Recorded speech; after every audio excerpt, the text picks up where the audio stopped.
What's going on, guys? Penzik here with Reaper Airsoft, and today we're going to take a look at some ARs. Well, I have my gas blowback airsoft variation here, and I have my real steel AR15. Now, I wanted to do a video because I've got to clean my AR. It needs lubricated. The bolt's kind of dry. The carrier group and everything probably needs cleaned. It's been sitting a little bit collecting dust, so I have to take it apart, clean it off anyways. So I figured I would do a video. Um, of the similarities between real steel and the airsoft gas blowback. So, when you look at most AR platforms, especially when it comes to the higher end versions in airsoft of the gas blowbacks, it's kind of hard to tell which one's which. And that's because they're designed to function identically to the real steel counterparts. That way you have a training simulation platform. Now, I don't know if you guys can tell which one's which. Um, as you can see, I like to keep my builds identical, if not similar. Even my AEG version with my HK setup is pretty much the same way. I'll run a Magpul stock, a Magpul grip, and then I'll run a key mod. I just like having them similarly set up. That way, whenever I pick up whatever one it is, it's familiar to me. It makes it easier on me in the long run. So, for the sake of familiarity, mag swap, bolt release, stock feel, grip feel, front end, everything, I try and keep it the same no matter what. That way when I shoulder it, it's always the same to me. Just easier. So now, I don't know if you guys can tell from looking at these which one's which one's the real one, which one's not. So we're just going to break them down here, and we're going to actually go and we're going to show you how close some of these actually get. Now, first thing we'll do is we'll remove the mags here. So, airsoft, but does have the bolt.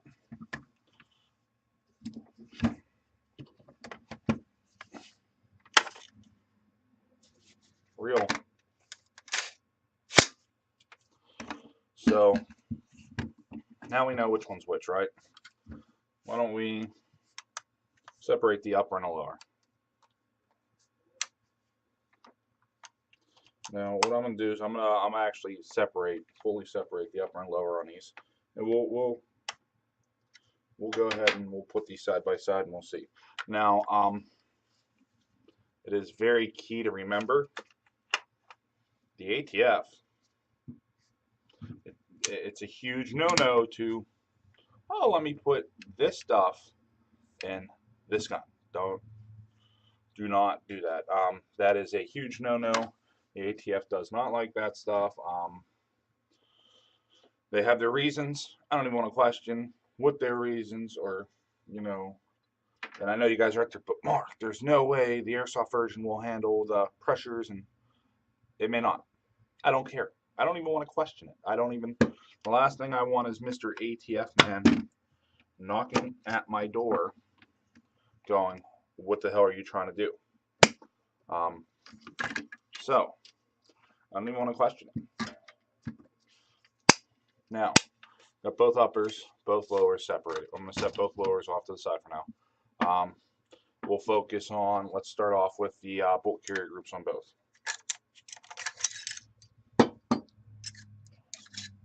Charging handle.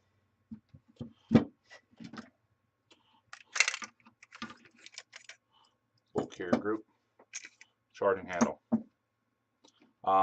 So, see if we can get this a little bit closer. We don't need this to be as far up now. And then I may even have some zoom functionality here. Let me grab my mouse and see what we can get zoom wise in. That's not too bad. We can work. I can work with that. I can definitely work with that. All right, so bolt carrier groups for both. Side by side, as you guys can see, they're pretty close. the real steel variation is a hair longer. If you were going to do it front to back, I'm going to give you about 3/4 of an inch. Side profile, you know, it's obvious. We can see the ring here that helps keep in the pin and everything. We don't have that on us. We have a side plate that keeps in your loading nozzle for the airsoft version. The plate for the real steel is up top. It actually twists out when you pop this pin out. So when this gets pulled out, your pin will actually come out the back. This plate up here will rotate, pull out, and then you can pull out the blank. I can't even think of what it's called now. It's just going to be one of those days. So blank. If you remember what it's called, I just total blank it, and I'll leave it in the comments below to help everybody else out. Now, so I mean, that gets you the idea of how similar these things are. You know, size-wise, 1-to-1 next to each other, they're pretty close. This is where the ATF starts going, wait a second. You know, are these legal? Are these not legal? Will they work in a real firearm? And no, this isn't going to work in a real firearm. There's nothing's there for it to actually hit, but their main focus is, can this, which is readily available pretty much anywhere, fit in the airsoft version? And I'm not even going to answer that one. I'm not even going to attempt it. I'm not even going to question it. So, sorry guys. You want to be dumb and you want to try it, you can try it, and you can answer to the Mr. ATF man, because I'm not doing it. Now, so the bolts are pretty damn near close, right? You can see the nozzle for the air pressure on the airsoft one. This is where the pin comes through and strikes the cap on the back of the bullet. Almost the same for the gas tubes. You know, it's Mach on the airsoft. This is where it actually, from the gas system, will push the bolt carrier group back to load the next round. So, you know, they're pretty goddamn near close. Now, we'll set these aside. We'll look at the charging handles. Now, you'll notice they're roughly the same shape and design. The real steel has a flare that sits in the upper, helps retain it in the upper, so it won't actually slide all the way out. We'll do the other side. The airsoft has a little bit of a notch, I guess you can call it, that helps keep it in place. I might as well clean both of these when I have it apart, so that's probably what's going to happen. The real steel is lighter than the airsoft. This is probably more of a cheaper material than this is. This is probably actually like a cut aluminum, but yeah, they're huge weight difference. Have a paper towel, at least wipe these off while I'm talking to you. Multitask. So, you know, so far it's pretty close. I mean, you could realistically tell, based off of if they're in your hand. If you were at a distance, you probably couldn't tell if your life depended on it. So here are your uppers.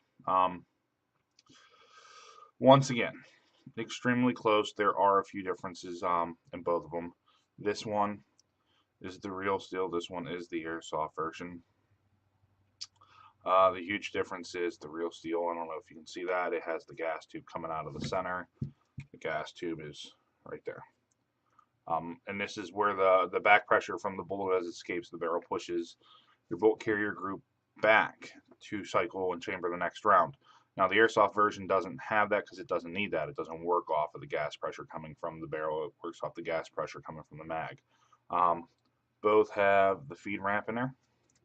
The feed ramp would be right, that part right there. Now on the airsoft bolt carrier group itself, it has a little strip of material actually come, slide through the mag, pick up the BB, push it into the feed ramp, and up the ramp. That's the whole point of this for the bullets. It's got to grab it, pull it, go.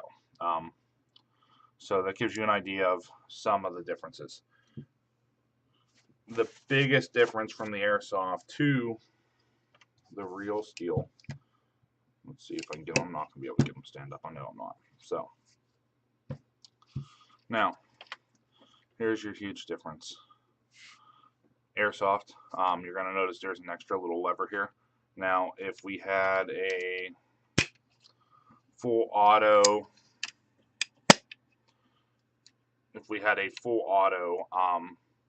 AR15, if this was full auto, it would have that mechanism right there. This is just an extra sear, basically, that when you have the trigger depressed, so when you're holding that trigger down for full auto, when this comes back, normally it's going to catch on your trigger. With full auto, your trigger is secondary, so when you're going to end the cycle, it'll catch on that. When you pull it, it's already released, ready to roll. And when the bolt carrier group comes forward, it actually hits this. The back of the bolt carrier group comes forward. It hits that little lever.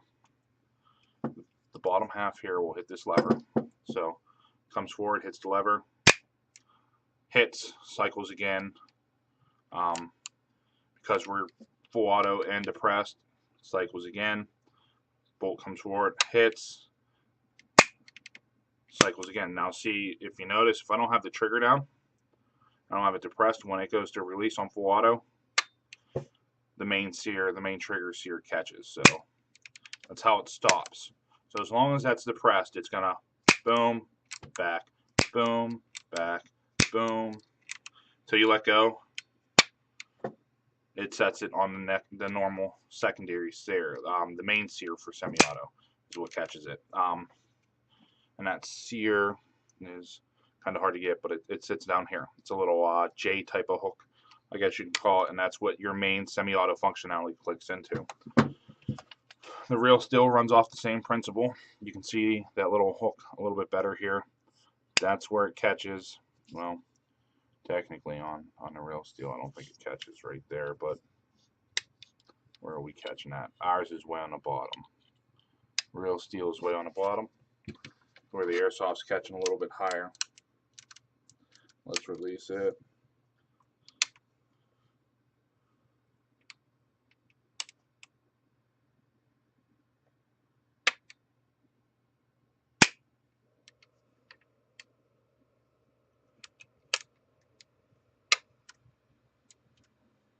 Maybe it is catching on the bottom. No, it's catching there. It looks like it's catching there. Maybe. Nope, it's definitely catching on the bottom. My apology, guys. I thought it caught right there on this version, but it does not. It does catch on the bottom as well. Which is, I guess that's cool. It definitely adds more wear to it, but yeah, it catches on the very bottom of the hammer assembly itself. So now what you're also going to notice too is on the airsoft version, this is a roller. Nope, if I can get it on there. This is a roller. This actually, when this slides back, when the bolt slides back, it just cocks the hammer. The airsoft's main firing mechanism is down. See if I can get it there.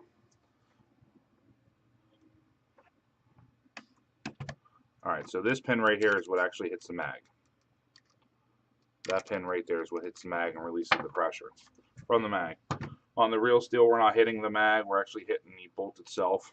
The pin right there, that's what the hammer actually comes up and hits, and that's where you see the indent of the hammer hitting. Now this doesn't have a roller on it. I don't even know if any of the higher end ones do. I've never messed with anyone that's had a roller, so I don't know if it truly exists or not. So let's release that one, set that one up. We're going to do the same thing here.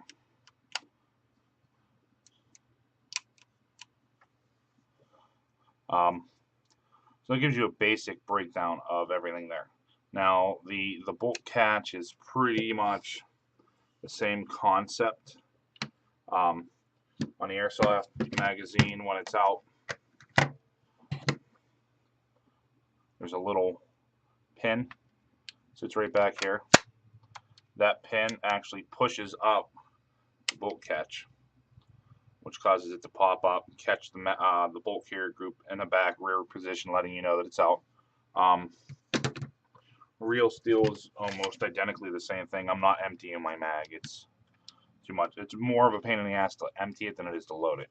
But it'll do the same thing. It'll pop it up. As you guys can see.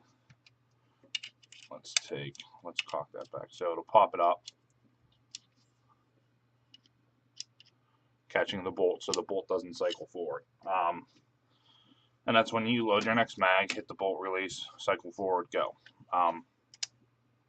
Both have the same functionality that they will not click to safe if it's not charged. If this trigger is not back and not charged, it will not go to safe. As long as it's back and it's charged, it will go to safe. Airsoft's the same way. So if it's up, it's not going to go to safe. You could force it there, you're going to break it. Don't do it. When it's actually locked, ready to go, you can go to safe. So it gives you some sort of training purpose-wise. Perfect. You're not paying a cost for munitions, for ammo. Back, when Obama was in the office, it went through the roof, so, it was expensive back in the day. Now, both of them do have your buffer tube set up.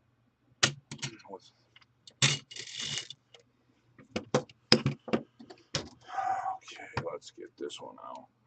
Now, as you can see right now, right away, immediately, the Airsoft variation of the spring and everything is just tiny compared to, I'm gonna say that's like a half the thickness of the coils here. Nice chunk of metal to piece of plastic. Obviously, the Airsoft gun doesn't kick as hard as a 5.56 or a 2.23 round, so it doesn't have to handle the recoil as much. And the nice thing about an AR15 platform, guys, if you've ever fired one, there's not a ton of recoil at all. There's very little, and that's because this guy right here does its job. Now, I'm sure some of the gun nuts out there will know if you could probably adjust these. There's probably different thicknesses and everything, just to try to short stroke your cycle and everything like that. I'm sure they have all sorts of shit like that they try and do just to get the gun to perform better, smoother, cleaner, overall, easier.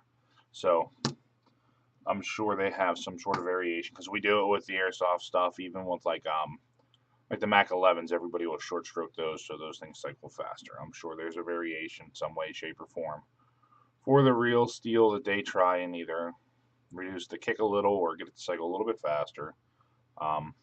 But everything's probably a balancing act too. So, that gives you some of the idea of the similarities between both. Trying to think if there's anything else that we could show you here to compare one to the other. But I don't think there is at this moment, guys. So what I'm going to do is I'm going to end this here. I'm going to throw back on my show. I'm going to bust out my cleaning kits, get everything cleaned up, wiped down, re-lubricate it, and throw them back together. My bolt for my AR is kind of dry because it sat for a little while, and that's a no-no. We don't do that. So it definitely needs cleaned and lubricated while I get everything else set up and done. So if you have any questions on your gas blowback system, let me know. I'll answer it the best I can.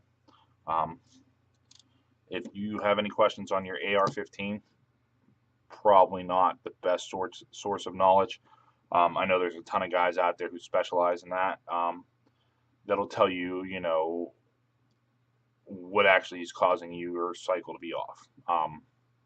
I've never got into the head adjustments or anything like that. So I know there's videos out there to show you how to adjust it and adjust your headspace and everything. I would check those, or I would reference those guys for that. The airsoft stuff, I got you.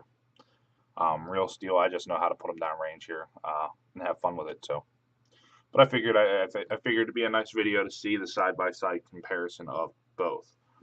If you guys could like, comment, share, subscribe. Like I said, if you have any questions at all, leave them below. I'll answer them the best I can. If I miss something, leave it below. Let me know. You know, like I said, I just figured I'd do another video this week just because I thought it'd be something cool to see. Something you guys may not see a lot of. You know, so something different. But thank you guys for watching. You guys have a great day.